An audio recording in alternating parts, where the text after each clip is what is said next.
Fala pessoal, Gabriel Martins aqui para a parte 2 do podcast Cara dos Esportes, pós-rodada, pós-final de semana do Wild Card Round, a primeira rodada dos playoffs da NFL. Na parte 1, que se você não escutou, pare agora e vai lá e escuta. Eu falei sobre os 2 jogos do sábado e os 2 primeiros jogos do domingo. Agora, nessa parte 2, falarei sobre o Sunday Night Football, o melhor jogo do final de semana. Tampa Bay Buccaneers foi derrotado pelo Washington Commanders 23-20. Vou falar também sobre o novo treinador do New England Patriots, que foi anunciado nesse domingo. Os confrontos já definidos do Divisional Round, a segunda rodada dos playoffs da NFL. E no final falarei sobre as minhas aventuras nesse final de semana em São Paulo. Estive lá para um evento do Pizza Hut a convite deles e também depois eu tenho algumas histórias para contar desse dia. Então se você curte essa hora das histórias, escuta o podcast ou assista até o fim. Não deixe de se tornar apoiador, R$14,90 por mês, você ajuda a manter o podcast Cara dos Esportes no ar e tem acesso a um monte de conteúdo exclusivo, tudo lá no site caradosesportes.com.br, link tá na bio. Cara dos Esportes, S-P-O-R-T-S, esportes em inglês. Você escuta o podcast lá e lê meus textos lá, se tornando apoiador. Dados os recados, vamos ao programa. O Washington Commanders avança nos playoffs, a primeira vitória da equipe na pós-temporada desde 2006, coincidentemente contra o mesmo Tampa Bay Buccaneers. Um grande jogo, não que ninguém soubesse sobre, né? Mas se alguém tinha alguma dúvida sobre o Jayden Daniels, ele foi incrível. Incrível, fenomenal, carregou esse ataque. E ele e o Terry McLaurin também, que fez uma partida muito boa. Duane Brown também jogou muito bem. Num dia que pouca coisa funcionou no ataque do Washington Commanders, né? Foi a genialidade mesmo do Jayden Daniels, eu já vou explicar o porquê. O jogo começa com uma sequência de campanhas, primeiro do Tampa Bay Buccaneers, depois do Washington Commanders, que eu acho que exemplifica muito bem o que foi uma grande diferença dessas duas equipes nesse domingo, de uma jogando para vencer e uma jogando para não perder, para fazer as coisas como são feitas tradicionalmente na NFL, que é o Tampa Bay Buccaneers. Os Bucs na primeira campanha deles avançam, 4-7, no campo de ataque eles chutam um field goal de 50 jardas, e no lance teve uma falta, né, um offside, que é uma falta de 5 jardas, que tornaria essa quarta descida, 4-7, uma 4-2 jardas, caso o Todd Bowles aceitasse a falta. E aqui, 4-2 na linha de 27 jardas do campo de ataque, tem que ser uma conversão de quarta descida. Você tem que ir para tentar converter automático. Só que o Todd Bowles recusa a falta, mantém os 3 pontos, acertou o chute, beleza, fica com os 3 pontos. Na campanha seguinte, o Commanders tem uma 4-2 jardas no campo de ataque da linha de 20 jardas e eles vão para a quarta descida. Não convertem. E aí já tava o pessoal, não, você tem que aceitar os pontos e colocar a pontuação no placar e tal, não sei o quê. Enquanto o Dan Quinn tomou a decisão absolutamente correta. Não deu certo, não foi uma boa jogada, o Jayden Daniels errou, mas foi a decisão correta, ir para a quarta descida. Não deu certo, é o que eu sempre falo aqui no podcast. Você não vai para a quarta descida porque você vai converter ela todas as vezes, né? Mas no grupo de vezes que você vai para a quarta descida numa temporada, no agregado você vai sair no positivo. É o que eu sempre falo quando a gente cita o Detroit Lions. E é a mesma coisa aqui no Washington Commanders. E o Washington Commanders viu isso dentro desse jogo, né? Porque campanha seguinte, os Bucs vão pro punch, e aí o Commanders consegue o touchdown mais uma vez, convertendo uma quarta descida. Foi para uma 4-1, conseguiram converter com uma corrida do Austin Ekeler. avança, um drive longo, inclusive, de 17 jogadas, 6 minutos. 6 minutos ou 9 minutos? 9 minutos, tô sem óculos. E eles terminam conseguindo o touchdown, né? O jogo vai empatado pro intervalo. O Commanders abre com um field goal, os Bucks abrem com um touchdown. Acho que um ponto que tem que ser ressaltado também é o quanto o Mike Evans dominou o confronto dele contra o Marshawn Lattimore, né? Não nesse drive especificamente, né? Mas ele fez o que ele quis, né? Nesse jogo contra o Marshawn Lattimore, né? Ele terminou a partida com 7 recepções para 92 jardas e um touchdown. Ele teve uma conversão de terceira descida muito importante também. O touchdown dele foi o primeiro touchdown dos Bucks ainda no primeiro tempo, né? Eu devia ter falado nesse momento, mas me lembrou que era uma expectativa muito grande, porque os dois se odeiam desde a época que o Marshawn Lattimore jogava no Saints. Então, mesma divisão, se enfrentavam 2 vezes por temporada, então se odiavam, e o Marshawn Lattimore claramente perdeu a disputa. Touchdown, 17-13, Buccaneers recebe a bola e na linha de 1 jarda, linha de 3 jardas, perdão, tenta uma conversão de quarta descida, não consegue, e eles tinham convertido uma 4ª para 5 no meio do campo. Essa é a quarta conversão de quarta descida. Essa eles não conseguem. E aí, novamente, né? Pô, o field goal aqui, você cortava para 1 ponto, né? Mas aí você tá numa desvantagem de uma posse de bola, você continua na desvantagem por uma posse de bola. Não faz sentido. Novamente foi a decisão correta, não deu certo. Só que ali, você chuta o field goal, você diminui para 1 ponto a vantagem dos Bucks, mas você chuta o kickoff depois, né? Então os Bucks vão começar ali, linha de 30 jardas, depende como é que vai ser o retorno e tal, 25, mas eles mantêm os Bucks ali na linha de 4 jardas do campo de defesa. Os Bucks conseguem o first down, mas logo em seguida sofrem um fumble recuperado pelo Washington Commanders. Um erro ali do snap do Baker Mayfield, né, com o wide receiver da equipe, né, caramba, me fugiu o nome do wide receiver deles, né, o Jalen McMillan. Commanders recupera a bola, consegue touchdown, vira o jogo 20-17. Belo passe do Jayden Daniels pro Terry McLaurin. Na 4ª descida, mais uma vez, o Commanders converteu 3 de 5 quartas descidas. E é o suficiente para ser bem positivo o saldo. Eles venceram o jogo e o saldo é positivo das quartas descidas em si, não só pelo resultado do jogo, né? Porque você converte 3, 2 delas para touchdown. Perfeito, é isso que eu falo. No agregado, mesmo dentro de um jogo só, que não é uma amostragem suficiente, o Washington Commanders se deu bem. Os Bucks conseguem empatar o jogo com um field goal, com 4:41 pro fim. E aí o Commanders consegue uma bela campanha de 5 minutos, chuta o field goal que bate na trave e entra com um cronômetro zerado e com uma sequência, um drive muito impressionante do Jayden Daniels, né, que a equipe não estava conseguindo correr com a bola além do Jayden Daniels correndo com a bola, e mesmo assim ele não teve números espetaculares, teve 3 carregadas para 36 jardas, e ali tudo no braço dele. Ele terminou o jogo com 24 de 35 para 268 jardas, 2 touchdowns, nenhuma interceptação. Podem não parecer números de outro mundo, mas quem viu o jogo sabe que o Jayden Daniels foi fantástico, foi incrível. O melhor jogo dele na temporada, jogando como um adulto, né? E é algo que eu venho falando no programa já desde quando ele começou a jogar bem, né? O primeiro jogo dele não foi bom e ele foi só melhorando depois disso. Como ele parece sob controle, né? Como ele consegue ler o que está acontecendo em campo.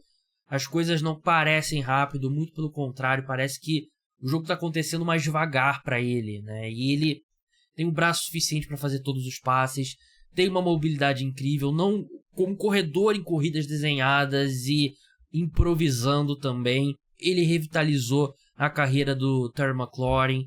O Cliff Kingsbury, coordenador ofensivo da equipe, fez um grande ano.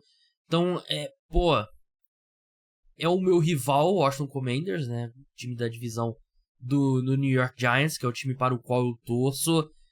Mas é incrível ver o Jayden Daniels jogar. E eu sei que vai ter algum momento que eu vou passar a odiar o Jayden Daniels, até porque era um quarterback que despertava interesse do New York Giants, né? Tem aquele vídeo famoso do filho do Joe Schoen, general manager dos Giants, falando pra ele selecionar o Jayden Daniels, subir no draft e selecionar o Jayden Daniels. E os Giants venceram alguns jogos inúteis no fim da temporada e não ficaram no alcance de selecionar o Jayden Daniels. Te lembra alguma coisa? O que aconteceu exatamente esse ano? Então, enquanto a gente tá na fase de gostar do Jayden Daniels, a gente tem que apreciar mesmo, porque ele é um talento muito especial. Eu tava falando sobre isso no Twitter. O CJ Stroud em 2023, ele teve discutivelmente a melhor temporada para um quarterback calouro na história da NFL. Certamente no século XXI, certamente desde que eu comecei a acompanhar a NFL. Então eu acho que aí vem 2024, vem o Jayden Daniels e faz o que ele faz. Não é... Assim, é difícil você... A gente teve toda essa discussão no ano passado e aí você vai ter essa discussão de novo. Mas eu acho que tem argumentos bem justos para dizer que o Jayden Daniels sim teve a melhor temporada de um quarterback calouro, pelo menos no século XXI. Ele teve 3.568 jardas aéreas, 25 touchdowns e 9 interceptações. O CJ Stroud teve... Calma aí. O CJ Stroud teve 4.108 jardas, 23 touchdowns e 5 interceptações. Então ele teve 2 passes para touchdown a menos, 500 jardas a mais, 600 jardas a mais, tendo jogado 2 jogos a menos e menos interceptações. Só que ele não teve grandes números correndo com a bola, né? Ele teve 167 jardas terrestres e 3 touchdowns, enquanto o Jayden Daniels teve 800 e pouco, 891 jardas e 6 touchdowns. Eu ainda acho que eu ficaria com o CJ Stroud, mas eu acho que é uma discussão. E eu acho que o fato de ser uma discussão mostra o quão incrível o Jayden Daniels foi como calouro. E eu acho que se você refaz o draft hoje, ele precisa ser a primeira escolha geral. Eu ainda acho que os 3 primeiros quarterbacks têm chances reais de cada um deles daqui a 20 anos a gente olhar ele como o melhor quarterback dessa classe, mas é inegável que o Jayden Daniels sai muito na frente deles dos outros dois, do Drake May e do Caleb Williams. E ele é mais velho, ele chega teoricamente mais pronto, mas o Drake May e o Caleb Williams ainda estão uma distância bem grande. Então eu acho que hoje ele teria que ser a primeira escolha geral pelo que ele fez nessa temporada. Não, fez temporada como um todo, não só nesse jogo. Que jogador incrível. Se você é uma das poucas pessoas que tinha ele como quarterback número 1 da classe, parabéns. Parece que, pelo menos por enquanto, você está acertando. Quanto ao Tampa Bay Buccaneers, é um time com qualidades e limitações claras, né? Ele tem um técnico que eu acho ele bom, acho que ele é um pouco acima da média, o Todd Bowles, mas extremamente conservador em situações de quartas descidas, que prejudica o Bucs. O Baker Mayfield, ele tem uma amplitude bem grande de desempenho. Teve o fumble ali que prejudicou, não lançou interceptação. É um time que alguns dos seus melhores jogadores são bem veteranos, como Mike Evans, Lavonte David. É um time que precisa de mais talento, acho que nos dois lados da bola. E o Baker Mayfield é o cara para te levar ao título. Eu acho que ele não é, mas ele também é melhor do que boa parte dos quarterbacks. Ele é bom o suficiente. Acho que ele é um quarterback de classe média na NFL. Então, acho que é basicamente isso. O Buccaneers, ele tem um teto limitado, mas ele também pode ser competitivo, como foi. Venceu o jogo de playoff na temporada passada, esse ano não, mas chegou na pós-temporada 2 anos consecutivos. Não tem muito o que falar, a não ser fazer um bom draft, fazer um bom mercado de free agents e, sei lá, se tudo der certo na NFC, é um time que tem tudo pra brigar novamente na temporada 2025, né? E o Commanders é um time que é assustador, que também tem muito a melhorar ainda. Não tem um elenco espetacular, muito pelo contrário. O Jaden Daniels, ele lida muito bem com a pressão, né? E não é comum para quarterbacks calouros e quarterbacks corredores. Quarterbacks corredores, às vezes, seguram muito a bola, mais do que deveriam. O Jaden Daniels, a linha ofensiva do Commanders não foi bem, mas ele conseguia evitar que a pressão chegasse, se livrando da bola rápido, correndo quando era necessário. Uma partida muito impressionante do Jaden Daniels. E, enfim, um jogo muito equilibrado também, né? Não dá pra dizer também que o Commanders foi claramente superior. Um jogo definido em detalhes, tipo, Mike Evans consegue um first down absurdo, na jogada seguinte tem um fumble no handoff, né? E essas quartas descidas também. Acho que o Commanders venceu muitos jogos dessa forma, né, na temporada, o que a gente sabe que não é sustentável a longo prazo, mas é um time que tá tão acima do esperado e tem tanto espaço para melhora que eu acho que essa melhora pode compensar essas mudanças aí na variância da sorte, né, de um ano pro outro. Mas agora eles avançam. Vamos passar para os confrontos do Divisional Round. Antes, pessoal, não deixem de, se você escuta no Spotify, deixa 5 estrelas pro programa. Ajuda bastante nos rankings. Se tiver no YouTube, deixa like, deixa comentário, se inscreve no canal, segue, se inscreve, seja qual for o aplicativo que você usa para escutar. A gente ainda tem um jogo a acontecer, que é nessa segunda-feira, Monday Night Football, Minnesota Vikings contra Los Angeles Rams. Quem vencer esse jogo vai enfrentar o Philadelphia Eagles. Por conta do chaveamento, o Detroit Lions pega o time de pior campanha, que no caso vai ser o Washington Commanders, já que eles têm a seed número 6, Rams tem a seed número 4 e o Vikings tem a seed número 5, né? Então eles vão enfrentar ali, independente de quem seja, vai viajar até Filadélfia para enfrentar os Eagles, jogo que vai ser no domingo às 5 da tarde, horário de Brasília.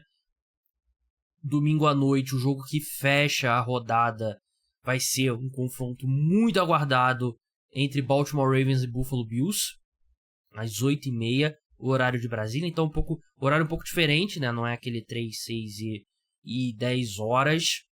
Dois times que se enfrentaram. Os Ravens atropelaram o Buffalo Bills 35-10, desculpa.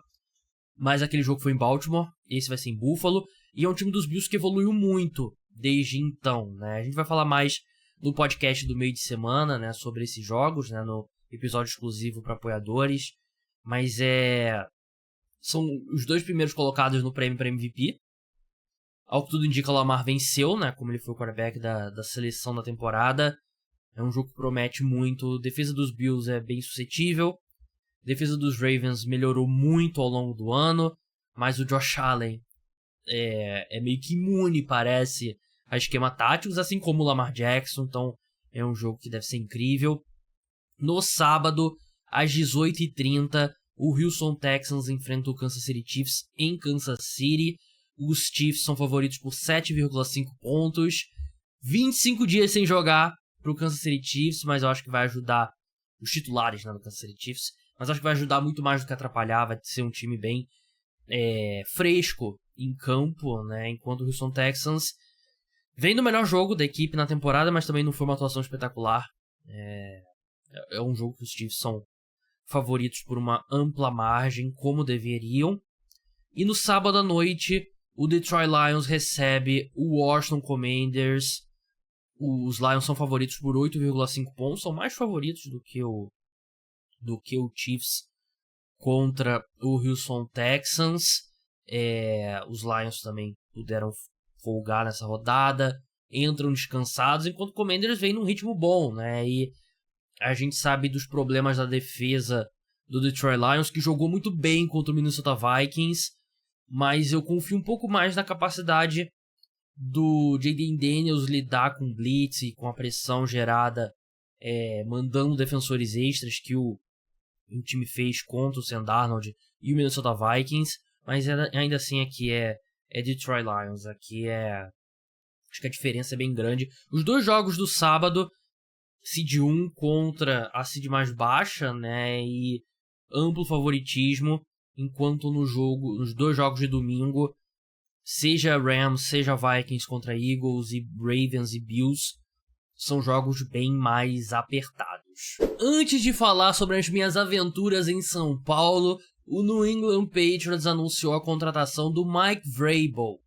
ex-jogador da franquia, ex-head coach do Tennessee Titans. Ele é o novo treinador da equipe, ele passou o último ano como consultor no Cleveland Browns, né? Não de fato trabalhando ali, tirando o dinheirinho do Cleveland Browns e dando umas dicas ali.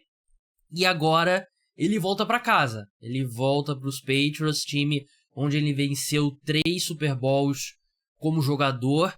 E ele é um cara que ele tem essa conexão com a dinastia dos Patriots, ele foi uma figura importante, mas ele nunca foi assistente do Bill Belichick. Então, eu acho que isso é um ponto positivo, porque acho que um problema grande dos assistentes do Bill Belichick na NFL é que eles tentam imitar o Bill Belichick, e o Mike Vrabel nunca fez isso, né? O Mike Vrabel teve anos de sucesso como head coach do Tennessee Titans. Todo ano os Titans venciam mais jogos do que a gente esperava, até que o elenco foi se deteriorando e os Titans não conseguiram repor. Ele próprio não conseguiu repor o talento na comissão técnica. Ele começou muito bem.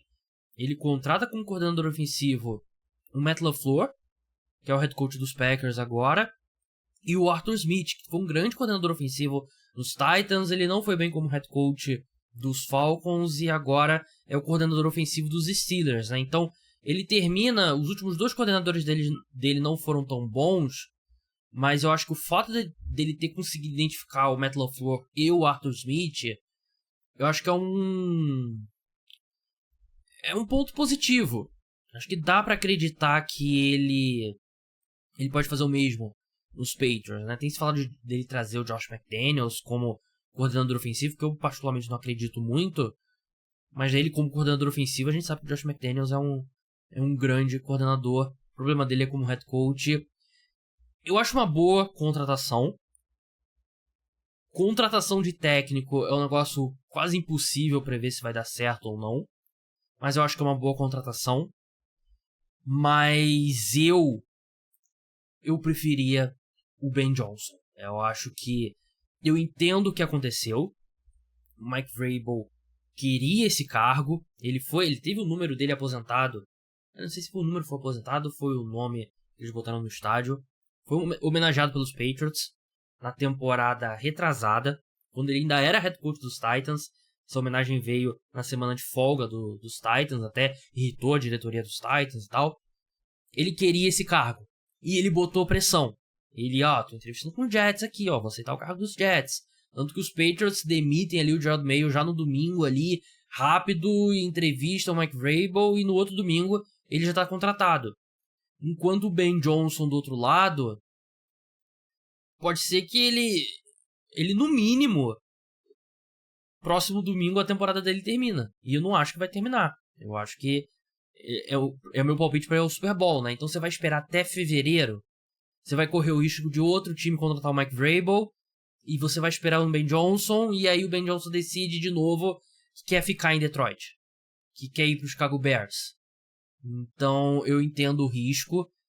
É aquela coisa, né? Você querer garantir. Mas eu acho que o potencial de você ter o Drake May com o Ben Johnson era tão grande que valia o risco. O Ben Johnson não é uma certeza. grandes coordenadores, muitos fracassaram como head coach na NFL. O Mike Vrabel, ele foi coordenador defensivo 1 ano só na NFL. Não foi espetacular, foi contratado como head coach e se tornou um head coach muito bom na NFL, né? O conjunto de interseção de responsabilidade de um coordenador e responsabilidade de um head coach não é tão grande assim. Tem muita coisa que o head coach faz que o coordenador não tem que se preocupar. E muitas vezes o coordenador nem imagina, vai descobrir quando ele assume o cargo.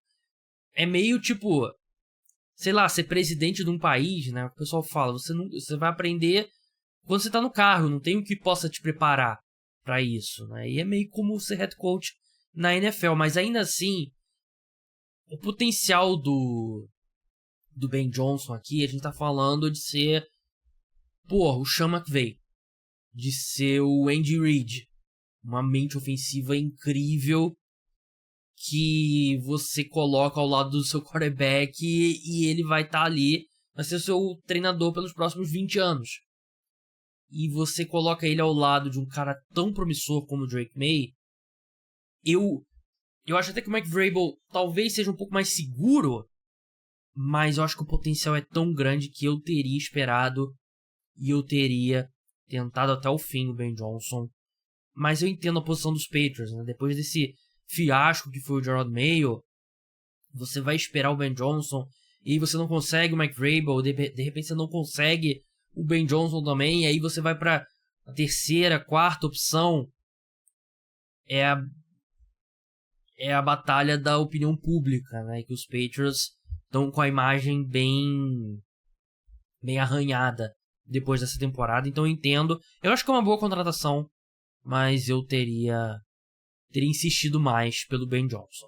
Vamos falar sobre as minhas aventuras em São Paulo. Eu estive em São Paulo por um pouquinho menos de 24 horas, a convite do Pizza Hut.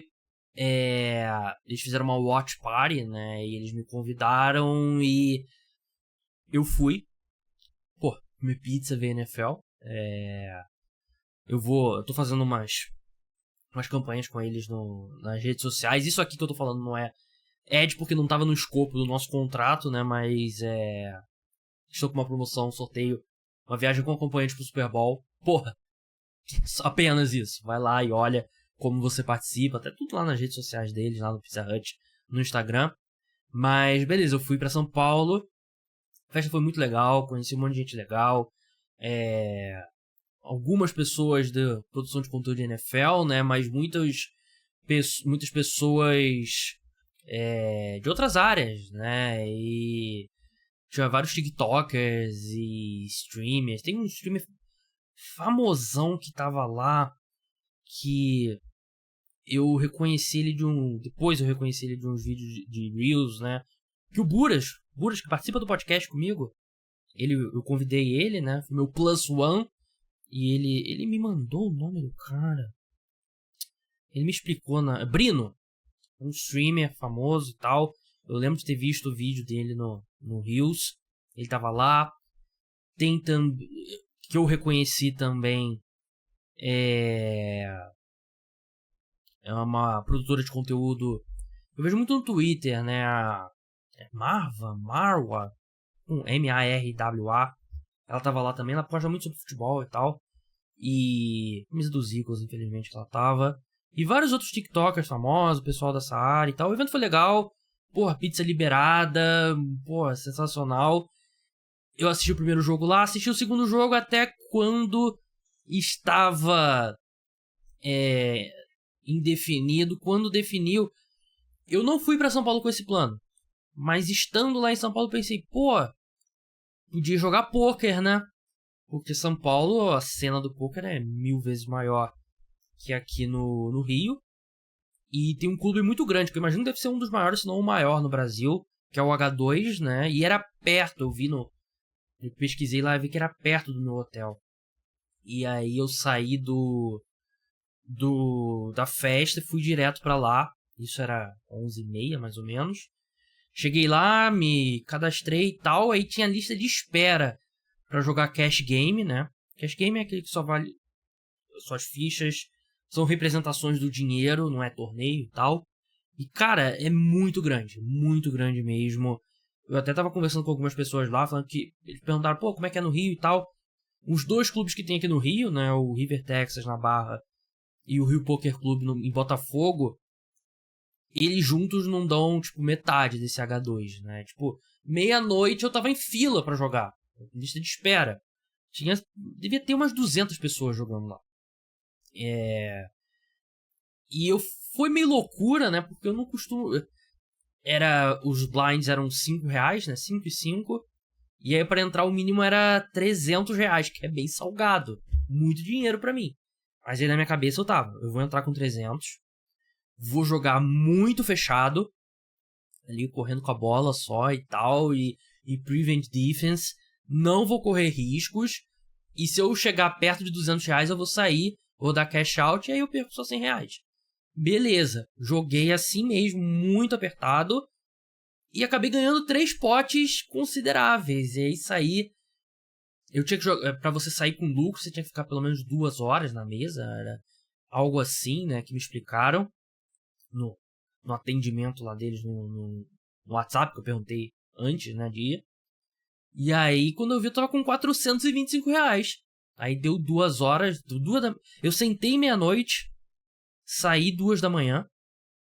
E dei cash out, eles me deram dinheiro lá. Pô, foi uma baita emoção, assim, tipo... É a primeira vez que eu jogo cash game pessoalmente, né? Que eu jogo muito torneio aqui no Rio, presencial. Mas a mesa que eu tava... Pessoal bem gente boa. Não era só, tipo, profissional. Era pessoal mais, assim como eu, né? Mais amador, casual. Tinha um outro ali que... Tinha muito gringo também na mesa. Mas foi legal, foi muito legal. Se você gosta de poker, é um pouco caro lá e o nível é alto, mas é bem legal. E aí eu cheguei, eu sabia que eu tinha esquecido meu remédio pra dormir. Então eu cheguei no hotel tipo 2h30. Eu consegui dormir umas, sei lá, eu custei muito a dormir. E acordei umas 7 horas da manhã, não consegui mais dormir. Aí acordei com uma chaqueira. Eu não bebi nada. O pessoal até no evento tava me enchendo o saco. Não bebi nada porque eu passei a semana toda gripado. E eu tinha podcast pra gravar hoje, então não bebi, só bebi refrigerante. E acordei com uma baita de uma enxaqueca, tive que comprar remédio. Destruí o café da manhã do hotel. Destruí o café da manhã. Porra, o café da manhã é muito bom, inclusive. No hotel que eu fiquei, era no Itaim Bibi, não lembro o nome, é Grand Chavelier o hotel, nossa assim. Peguei ovo mexido, um pão francês, fiz um pão com ovo. Comi um pedaço de sanduíche de metro, né? Aquele sanduíche que eles cortam, né? Uns pedaços. Uns 5 pão de queijo. Tinha pudim no café da manhã. Eu comi 2 pedaços de pudim. Comi 2 pedaços de bolo. Bebi 2 copos de iogurte. Comi pra caralho. Fiz valer o preço da diária. E aí peguei o voo. 11h15, eu acho, no voo na volta. Já estava em casa. 1h da tarde. Pronto. Eu tô morrendo de sono. Consegui tirar um cochilozinho de tarde, mas agora tô realmente cansado. Mas foi um sábado bem legal, pô. Amo Pizza Hut. Sempre fui fã de Pizza Hut. É verdade. Não é só por causa da campanha que eu tô fazendo com eles. Conhecer pessoas novas, fãs de NFL ou não fãs de NFL. Ver o jogo, comendo pizza, liberado. E depois jogar poker. São tipo, porra, todas as minhas paixões, assim. E foi um sábado bem legal. Eu sempre fui um hater de São Paulo. Por ser carioca, né? Tá no meu DNA. Tá no meu sangue. Mas eu vou falar algo polêmico aqui. O Rio de Janeiro sempre vai ser a cidade número 1 no meu coração. Com todos os problemas. Não é isso que eu tô falando. Mas eu tô num momento complicado. Porque cada vez que eu vou em São Paulo, eu gosto mais da cidade. E é uma cidade completamente diferente do Rio. E tudo que eu tô falando é minha percepção. E pode ser uma percepção limitada, porque quando eu vou, eu fico nas áreas mais chiques. Eu acho que se eu morasse em Ipanema, aqui no Rio, eu moro na Zona Norte, minha impressão sobre o Rio seria completamente diferente, né? Mas eu sempre vou e fico hospedado perto da onde eu vou trabalhar, ou vou cobrir um evento, ou vou participar de alguma coisa. Aí costumam ser áreas mais ricas da cidade, tipo Itaim Bibi, Pinheiros e... Enfim, não lembro o nome dos bairros, né? E... Tem muita opção de lazer diferente. E é uma... Por exemplo, a cena de pôquer, né? O número de clubes de pôquer é muito maior, né? E eu sinto que é uma cidade mais organizada. O transporte público dá de 1000 a 0. Metrô dá de 1000 a 0 no do Rio. E, sei lá, atendimento no restaurante é melhor. Atendimento nos lugares é melhor. No Rio é um pouco meio que um caos controlado, às vezes não controlado, né? Mas eu acho que a gente como carioca é menos exigente. Talvez por causa da praia. Mas enfim. Sempre quando eu vou em São Paulo, eu tenho ido, nos últimos 2 anos, eu fui várias vezes. Uns 4 vezes já. E cada vez eu sinto que eu tenho gostado um pouco mais. Claro que, pô, a penúltima vez que eu fui foi pra ver o jogo da NFL. Porra, um sonho, né? Então, não tem muito a ver com ser São Paulo, né? Essa última, pô, o evento da NFL, Pizza Hut e jogar pôquer. Porra, não tem como. Aí na outra vez eu tinha ido, joguei pôquer também, joguei na KSOP e tal, então pode ser coisas pontuais. Mas eu, sei lá, não sei se eu posso mais me descrever como um hater de São Paulo, porque as últimas vezes que eu fui, eu me diverti, tive bom. E claro, você vai no final de semana, é completamente diferente de morar no lugar. Eu ainda amo o Rio, não pretendo sair daqui, mas tem essa contradição que eu tenho gostado de São Paulo cada vez mais. Mas enfim, muito obrigado a todos que escutaram o podcast. O programa de NFL volta no meio da semana, exclusivo para apoiadores. Se torne apoiador. Um grande abraço a todos, principalmente meus ouvintes de São Paulo. Até a próxima. Tchau.